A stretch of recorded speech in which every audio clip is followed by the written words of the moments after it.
Beralih ke informasi lainnya, Saudara, Menteri Pertanian Andi Amran Sulaiman menyatakan praktik pengoplosan beras di Indonesia telah menimbulkan kerugian besar bagi masyarakat.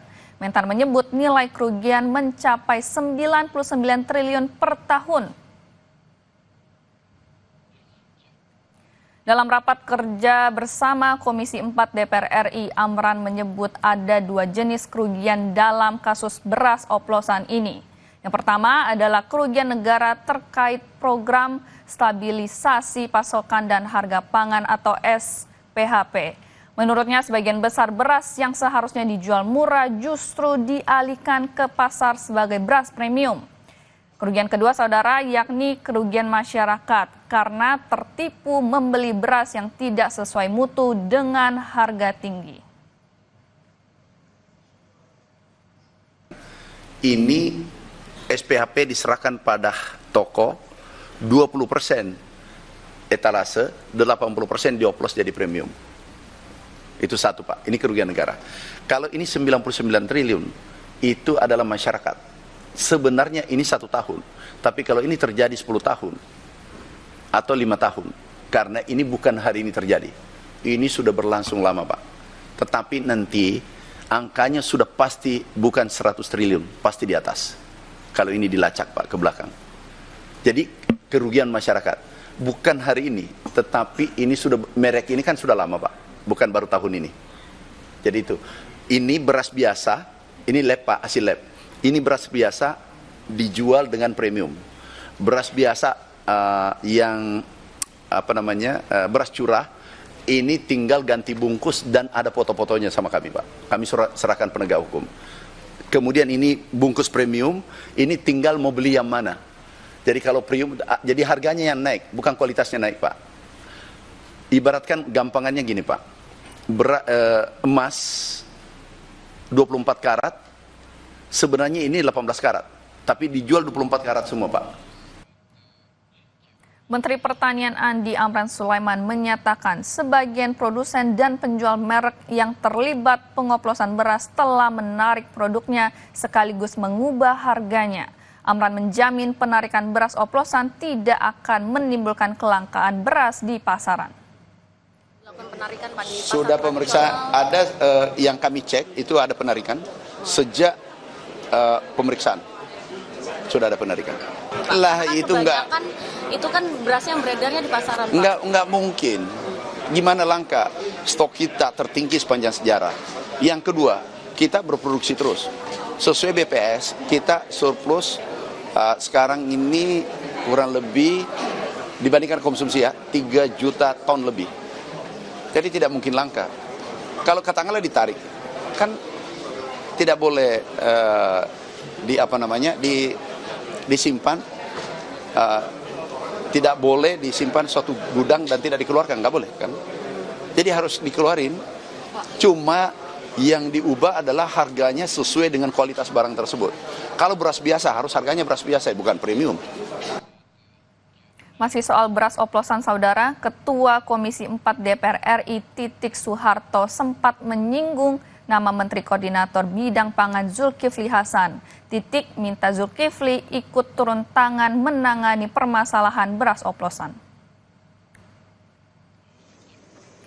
Titik menegaskan kasus beras oplosan diusut tuntas, semua pihak yang terlibat ditindak tegas. Pemerintah juga perlu menarik beras oplosan yang beredar di masyarakat. Menurut Titik, saat ini dibutuhkan koordinasi antar instansi agar segala informasi tidak membuat masyarakat bingung. Titik juga meminta Menko Bidang Pangan Zulkifli Hasan ikut turun tangan dan tidak diam saja.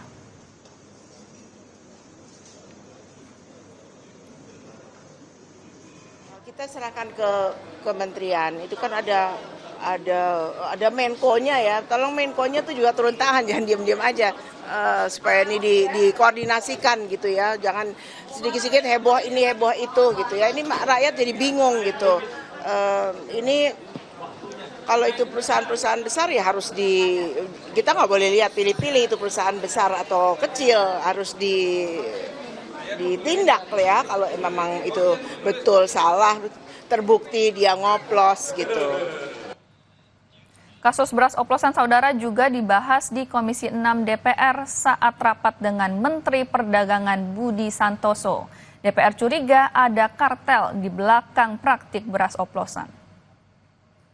Yang pertama terkait dengan Anggota Komisi 6 DPR dari fraksi Golkar, Fernando Ganinduto, menyampaikan keresahannya terkait kasus beras oplosan. Fernando mempertanyakan bagaimana pengawasan Kementerian Perdagangan sehingga kasus beras oplosan terus terjadi. Fernando menduga ada peran kartel di jalur distribusi dan grosir di kasus beras oplosan. Ia juga mengingatkan beberapa dampak negatif mengonsumsi beras oplosan bagi kesehatan, seperti kerusakan hati dan ginjal. yang telah berjalan. Yang pertama terkait dengan Pertanyaan saya gini, Pak. Bagaimana pengawasan dari Kementerian Perdagangan, Pak? Ini kok bisa terjadi seperti ini? Artinya jangan-jangan, Pak Menteri, ini ada kartel, Pak, di jalur distribusi dan grosir ini, Pak. Kok bisa ada oplosan seperti ini? Ini bagaimana, Pak, pengawasan dari Kementerian Perdagangan? Karena kenapa, Pak, saya pertanyakan ini? Karena ini dampaknya ke rakyat, Pak. Mana ada orang Indonesia yang tidak makan nasi, Pak? Semua makan nasi, Pak. Nah ini kalau misalnya oplosan begini, terus dampaknya nih saya juga ada list juga nih, Pak. Dampak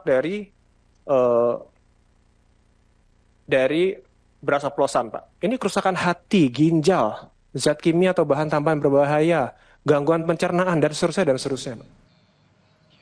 Yayasan Lembaga Konsumen Indonesia atau YLKI mendesak pemerintah usut tuntas praktik beras oplosan. Ketua YLKI Niti Emiliana mengatakan praktik beras oplosan merupakan pelanggaran Undang-Undang Pangan dan hak konsumen. YLKI memandang bahwa ini adalah suatu pelanggaran hak konsumen karena dalam Undang-Undang Perlindungan Konsumen itu dijelaskan bahwa pelaku usaha tidak diperbolehkan untuk memproduksi ataupun menawarkan produk yang tidak sesuai dengan standar. Dan dalam kasus ini juga memang menyangkut kasus pidana karena ada pelanggaran undang-undang yang dilanggar oleh pelaku usaha baik dari Undang-Undang Perlindungan Konsumen maupun Undang-Undang Pangan. Saudara, publik dibuat geger dengan terungkapnya 80% beras premium di pasaran dioplos dengan jenis varietas. Temuan ini membuat konsumen hingga pedagang cemas karena merasa dirugikan. Terungkapnya praktik curang dalam penjualan beras dengan mengoplos jenis beras varietas rendah dengan kualitas premium membuat konsumen dan juga pedagang resah. Konsumen mengaku khawatir dengan adanya temuan ini, mereka dirugikan di tengah melonjaknya harga bahan pokok. Khawatir sekali. Jadi kadang-kadang saya lihat di sini contohnya bagus ya, terus harganya juga saya cocok. Tapi kita nggak tahu juga, kadang-kadang suka ada warna-warna hitam itu pasir gitu. Tak hanya konsumen, pedagang beras pun dibuat cemas lantaran isu beras oplosan berpengaruh pada penjualan beras mereka di pasar. Mereka khawatir isu ini dapat menurunkan angka penjualan mereka. Itu menurut berasnya itu jelek. Beras kalau beras premium itu jelek, makanya omset kita turun. Masyarakat jadi milih beras yang biasa atau gimana, Pak? Ya, yang biasa sih, banyak yang sekarang yang biasa. Tidak lagi yang premium itu kotor berasnya. Karena itu kan beras campuran. Menteri Pertanian menyebut 26 merek beras sudah diperiksa menggunakan 13 laboratorium dan hasilnya telah dikirim ke Satgas Pangan. Selain itu, sebagian produsen dan penjual merek yang terlibat pengoplosan beras telah menarik produknya sekaligus mengubah harganya. Ada 26 merek sudah diperiksa. Menurut informasi yang kami terima bahwa data yang kami kirim dari lab ya, itu kami gunakan lab, bukan data Kementerian Pertanian. Kami gunakan lab untuk memeriksa satu persatu. Itu ada penarikan sejak pemeriksaan. Sudah ada penarikan. Sebelumnya, Kementerian Pertanian menemukan ratusan merek beras premium dijual tak sesuai ketentuan. Ini berdasarkan survei di 10 provinsi dari 6 hingga 23 Juni lalu. Kerugian ekonomi akibat praktik ini mencapai hampir 100 triliun rupiah per tahun. Tim Liputan, Kompas TV.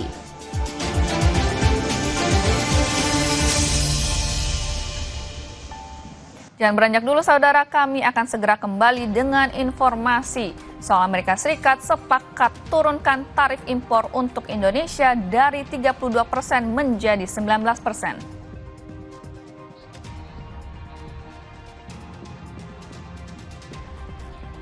Wakil Ketua Komisi Kepolisian Nasional Tito Karnavian menyebut Kompolnas akan terus mengawasi perkembangan kasus tewasnya diplomat muda.